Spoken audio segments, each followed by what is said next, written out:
අම්මන්ස් monster එකක් දාලා කෑමක් හදන්න යන්නේ. සෝරි. බිත්තර දානවා. බිත්තර 2යි 3යි 4යි 5යි මොන්ස්ටර්යි බිත්තරයි. අම්මු මිරිස් චූටිවට කපලා ඇඳි ගන්නවා.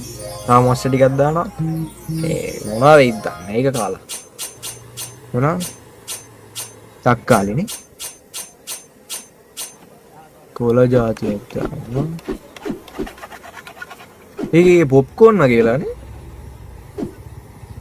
මේ මගේ ඇති මේ මම දාපු වීඩියෝ එකක් ඒකේ දාන්නේ මේ අර රතු පාට මොනවද තියෙන්නේ